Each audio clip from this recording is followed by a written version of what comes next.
Holocaust adalah tragedi kemanusiaan yang terjadi sebelum negara Israel lahir pada tahun 1948 ya. Jadi itu bukan peristiwa politik, sehingga tidak perlu dipolitisasi.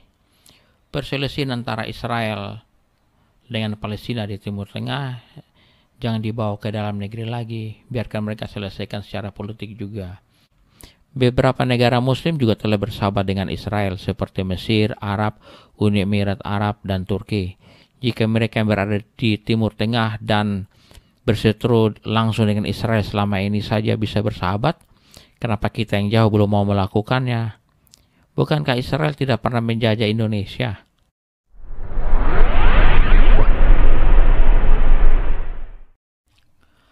Akhir-akhir ini menjadi viral berita penolakan beberapa elemen bangsa seperti Ormas MUI dan Parpol PKS yang menolak pendirian Museum Holocaust di Minahasa, Sulawesi Utara.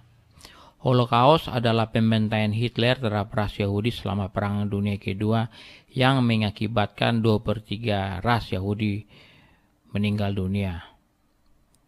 MUI dan PKS yang menolak pendirian Museum Holocaust dengan alasan karena ingin mendukung kemerdekaan Palestina dari penjajahan Israel. Sebelum saya merespon penolakan PKS dan MUI dan seterusnya tersebut, saya akan memulainya dengan memberikan fakta bahwa sebenarnya pada saat tragedi Holocaust itu terjadi, banyak Muslim yang tersentuh hati nuraninya sehingga membantu menyelamatkan orang-orang Yahudi tersebut loh. Kisah tentang Muslim yang mempertaruhkan nyawanya untuk selamatkan orang Yahudi diviralkan ulang oleh sebuah organisasi nirlaba bernama I Am Your Protector di New York tahun 2017 lalu dengan tujuan melawan Islamophobia di Amerika Serikat. Penolakan MUI dan PKS dan lain-lain bisa aja dianggap mereka di sana sebagai orang-orang yang berstandar ganda ya. Karena Muslim Amerika sedang berjuang melawan Islamophobia, tapi kenapa segelintir Muslim Indonesia menolak tragedi Holocaust, museum tragedi Holocaust di Minahasa, itu jadi kontroversi juga nanti ya. Nah, ada beberapa orang yang berhasil menolong orang-orang Yahudi. Banyak sebenarnya, tapi saya hanya mengambil contoh saja beberapa untuk mewakili ya. Satunya bernama Khaled Abdul Wahab. Dia anak seorang sejarawan Tunisia yang terkenal ya. Saat itu dia masih berusia 32 tahun.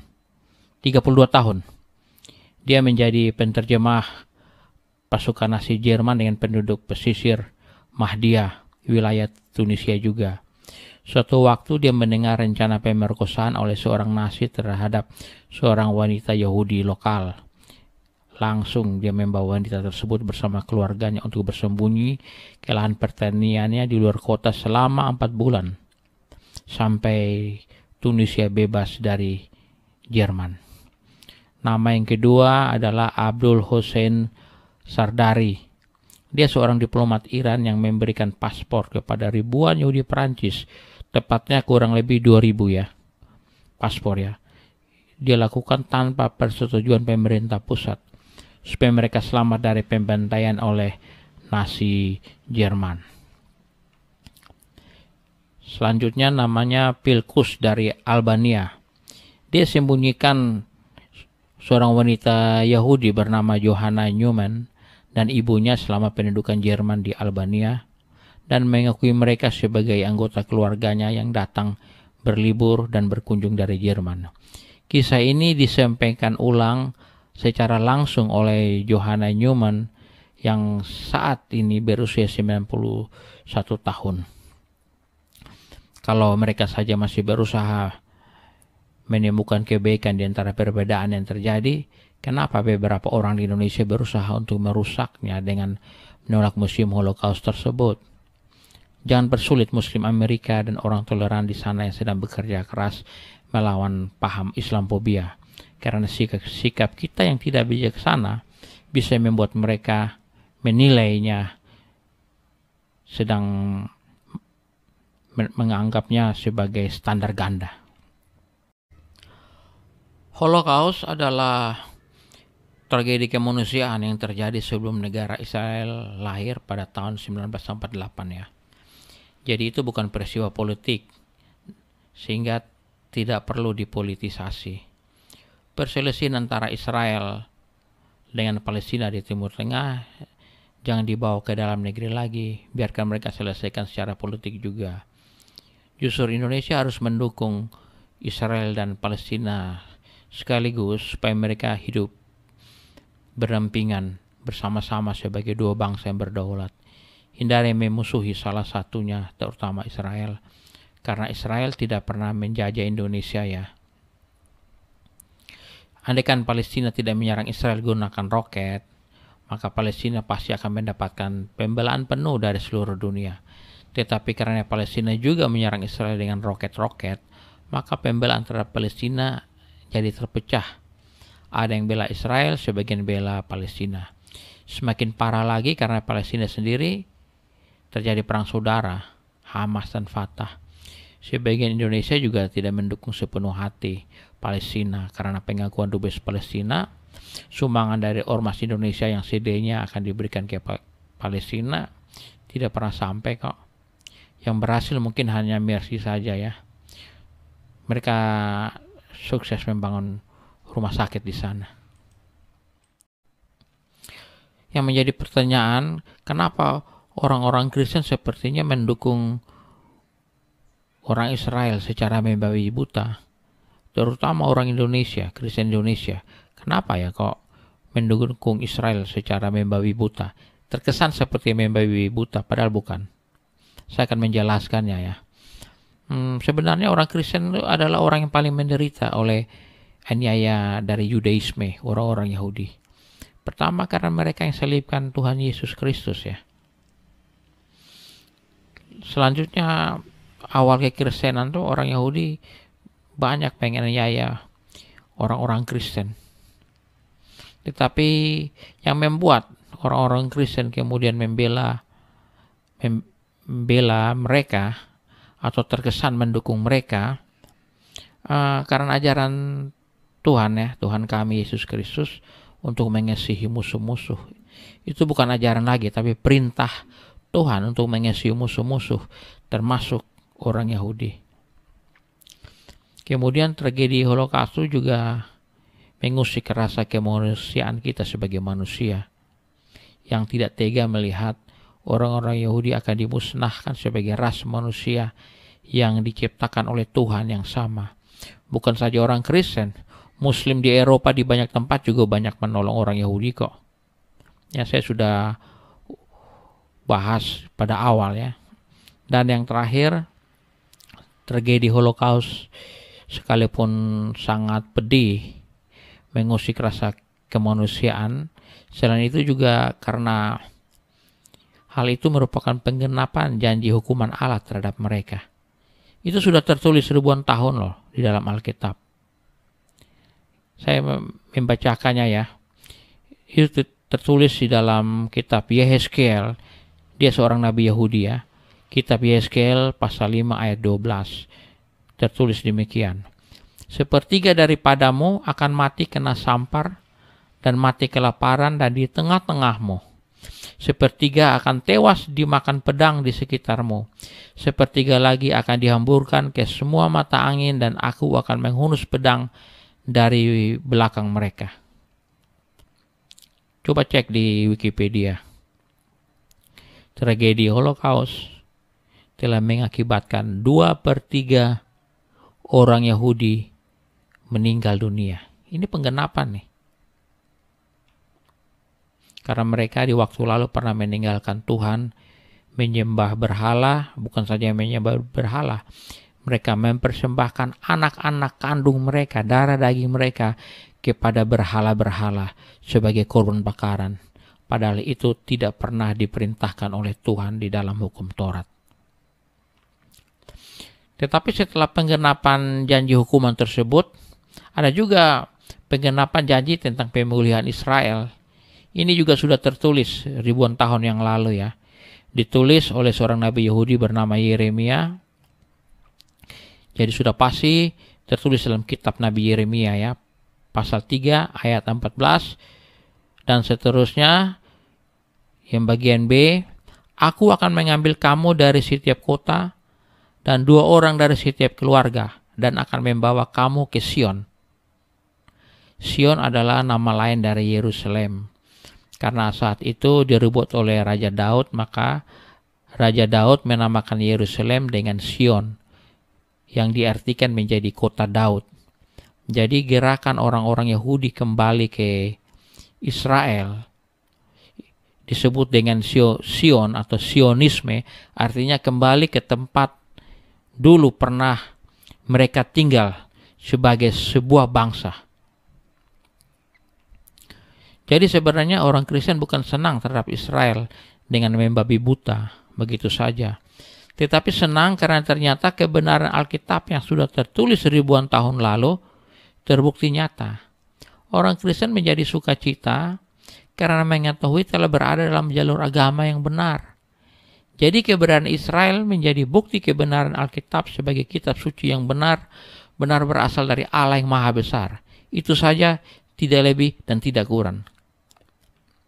Tapi bukan berarti kita setuju ya terhadap perbuatan oknum 1-2 orang Yahudi yang melanggar hukum. Tetap saja pemerintah Israel akan menghukumnya. Sekalipun sampai saat ini Israel belum menerima orang Kristen sepenuhnya, terbukti kekristenan masih minoritas di tempat agama Kristen pernah lahir tersebut. Tetapi kami mengasihi mereka sebab itu adalah perintah Tuhan. Orang Kristen juga mengasihi Muslim ya. Terbukti semua negara yang mayoritas Kristen pasti ada masjid. Muslim di Israel bahkan lebih banyak dari orang Kristen yang di sana. Jadi kalau Israel saja izinkan masjid dan Muslim bebas di sana, kenapa Indonesia harus risih dengan keberadaan Museum Holocaust di Minahasa? Padahal Museum Holocaust itu sebuah peringatan tragedi kemanusiaan biasa, bukan peristiwa politik. Bandingkan dengan Palestina yang tidak izinkan satupun sinagoge Yahudi berada di sana. Jika Muslim Indonesia ke Israel bisa ibadah dalam masjid yang banyak di daerah tertentu yang mayoritas penduduknya Muslim seperti Nazaret.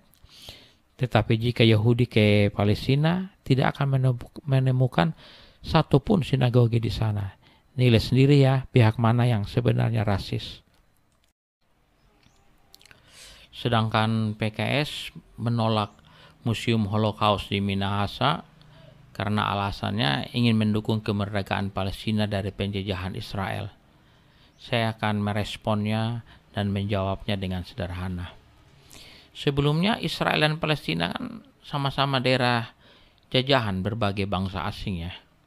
Mulai dari Romawi, setelah itu Khalifah Rashidin Umar, kemudian Saladin, dan yang terakhir adalah Turki. Saat itu namanya Ottoman ya. Kekhalifahan Ottoman. Sekalipun saat itu Palestina sudah menjadi Muslim, tetapi dijajah juga oleh Ottoman. Mereka seiman, tapi dalam hal politik mereka berbeda sekali. Termasuk Arab Saudi ya, juga jadi jajahan Ottoman. Di Mekah ada penguasa, seorang keturunan Nabi ke-38 kalau tidak salah, namanya Sharif Hussein. Itu pun juga masuk daerah jajahan Ottoman. Kekuasaan membuat mereka tidak peduli dengan agama. Kesannya seperti itu. Selama itu pun Palestina tidak pernah menguasai Yerusalem juga. Sebab juga menjadi jajahan bangsa lain.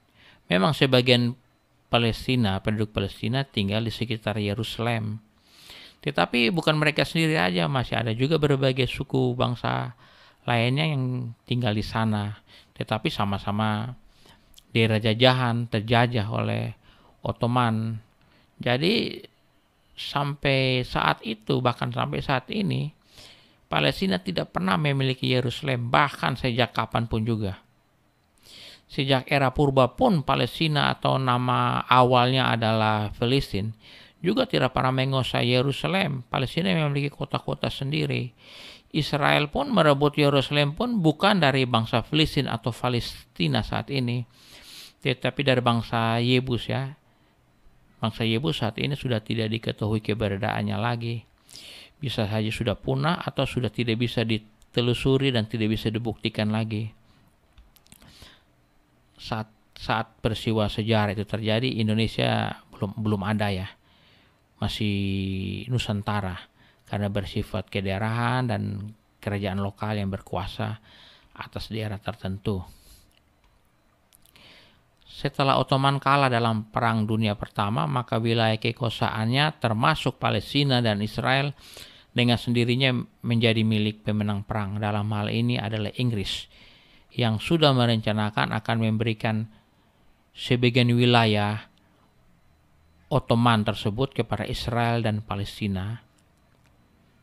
Itu melalui PBB nanti ya, supaya mereka menjadi negara berdaulat. Jadi Israel dan Palestina akan menjadi negara berdaulat berdasarkan wilayah yang diberikan oleh Inggris melalui PBB. Kekalahan Ottoman dalam Perang Dunia tersebut juga membuat Arab Saudi akhirnya merdeka dan menjadi berdaulat. Tetapi realisasi Israel dan Palestina menjadi negara berdaulat belum bisa terlaksana karena Perang Dunia Kedua terburu meletus. Nah, setelah Perang Dunia Kedua berakhir dengan kemenangan pada pihak sekutu lagi, di dalamnya ada Inggris, baru bisa terlaksana. Israel langsung menerimanya dan segera proklamasikan kemerdekaannya pada tahun 1948. Sedangkan Palestina bukan saja menolak kesempatan emas itu untuk merdeka, untuk proklamasi kemerdekaannya, tetapi juga tidak mau hidup berdampingan dengan Israel sebagai sebuah bangsa. Akhirnya lahirlah Perang Arab Israel tahun 1948, yaitu sehari setelah Israel proklamasikan kemerdekaannya. Mirisnya bangsa-bangsa Arab yang banyak itu kalah perang, sehingga impian mereka untuk lenyapkan Israel menjadi gagal. Tetapi Palestina belum mau juga proklamasikan kemerdekaannya saat itu ya, sayang sekali. Andaikan Palestina tidak buang kesempatan untuk segera proklamasi kemerdekaan pada saat itu juga, maka masalah tidak akan menjadi berlarut-larut dan kehilangan banyak wilayah akibat kalah perang. Itu kesalahan pada pihak Palestina sendiri ya. Kemudian setelah berulang kali kalah perang dengan kehilangan banyak wilayah, baru Palestina memproklamasi kemerdekaannya pada tanggal 15 November tahun 1988 dengan menjadikan Yasser Arafat sebagai presiden yang pertama. Tetapi yang masih menjadi masalah karena mereka ngotot menjadikan Yerusalem Timur sebagai ibu kota negara, yaitu wilayah yang belum pernah mereka kuasai sejak era purba. Jika tidak ada dukungan sejarah, akan sulit ya untuk mewujudkannya. Kenapa Israel ngotot sekali untuk kembali ke tanah leluhur tempat mereka pernah tinggal sebagai sebuah bangsa yang berdaulat ribuan tahun yang lalu? Karena itu adalah pemberian Allah Abraham, Allah Ishak dan Allah Yakub kepada mereka melalui sebuah sumpah yang dimeteraikan dengan sunat. Selama ribuan tahun orang Israel tersebar ke seluruh penjuru dunia, mereka masih setia melakukan sunat itu, sehingga dengan sendirinya terus-menerus mereka diingatkan bahwa Kanaan adalah milik mereka. Kanaan adalah nama lain dari Yerusalem dan daerah sekelilingnya. Perjanjian sunat tersebut tertulis jelas dalam Alkitab yang harus dilakukan pada usia 8 hari. Orang Yahudi Ortodoks masih melakukannya sampai hari ini. Tertulis jelas ya dalam Alkitab, Kitab Kejadian pasal 17 ayat 10, 11, dan 12. Saya akan membacakannya. Ayat 10 dimulai. Inilah perjanjianku yang harus kamu pegang. Perjanjian antara aku dan keturunanmu, yaitu setiap laki-laki di antara kamu harus disunat. Jadi perintah Tuhan itu menghendaki supaya seluruh keturunan Abraham yang laki-laki harus disunat. Jadi dalam sunat Yahudi tidak ada sunat perempuan, hanya laki-laki saja. Kemudian ayat 11, haruslah dikerat kulit katanmu, dan itulah akan menjadi tanda perjanjian antara aku dan kamu. Petunjuk selanjutnya, cara sunatnya adalah kulit katan itu yang harus dikerat. Dari kata katan itulah lahirlah kata khitan. Ayat 12, anak yang berumur 8 hari haruslah disunat, yakni setiap laki-laki di antara kamu turun-temurun. Juga tertulis jelas kapan saat harus disunat, yaitu usia 8 hari. Jadi keinginan Palestina untuk menjadikan Yerusalem Timur sebagai ibu kota tidak akan terwujud. Sangat sulit dan bahkan sangat mustahil untuk terwujud. Karena Yerusalem Timur itu bagian dari Kanaan juga, yang telah menjadi milik Israel sejak Raja Daud merebutnya dan menjadikannya sebagai ibu kota Israel Raya. Yerusalem itulah yang dinamakan oleh Raja Daud sebagai Sion atau kota Daud, karena Daud yang merebutnya tuntas. Jadi Israel akan mempertahankannya mati-matian sebagai bagian dari ibadah. Sebab itu pemberian Allah kepada mereka. Mereka akan merasa berdosa kalau melepaskan Yerusalem. Nah ini agak rumit ya, sebab sudah jadi bagian dari ibadah jika mereka mempertahankan Yerusalem dengan peperangan. Nah itu repot, mereka akan mempertahankannya dengan apapun juga. Apalagi dalam perjalanan sejarah yang sepertinya sudah sangat sulit mendirikan negara Israel lagi, karena mereka sudah terbuang ribuan tahun di seluruh penjuru dunia, dan tanah leluhur mereka itu, tempat mereka pernah jadi sebuah bangsa itu, juga sudah dikuasai secara bergantian oleh berbagai bangsa-bangsa asing. Jadi sudah sangat sulit.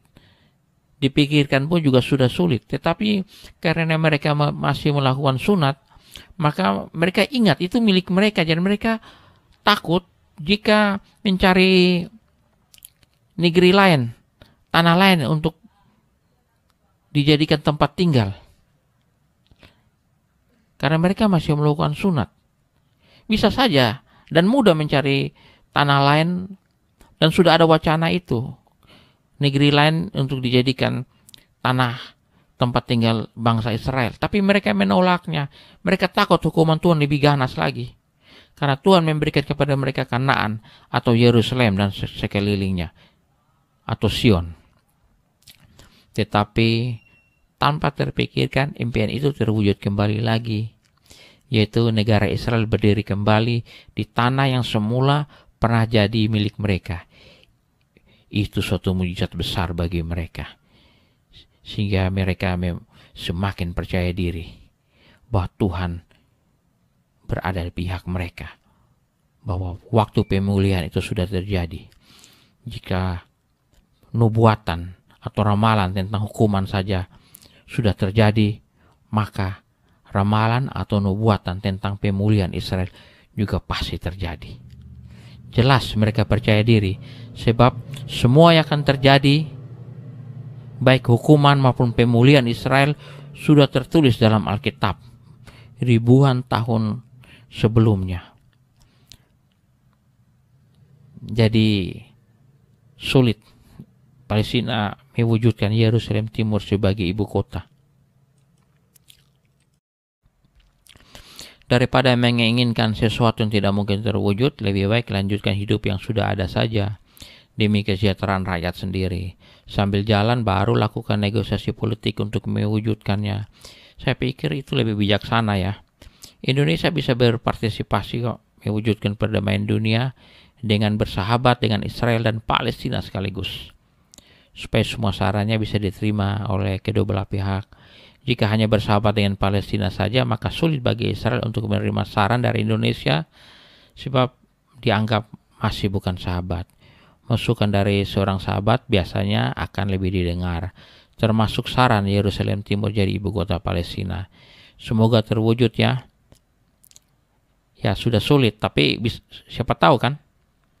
Sekalipun tidak terwujud, kehidupan rakyat Palestina sendiri tetap sejahtera dan perjuangan diplomasi bisa tetap berjalan. Kesejahteraan rakyat Palestina jangan dikorbankan. Beberapa negara muslim juga telah bersahabat dengan Israel seperti Mesir, Arab, Uni Emirat Arab, dan Turki. Jika mereka berada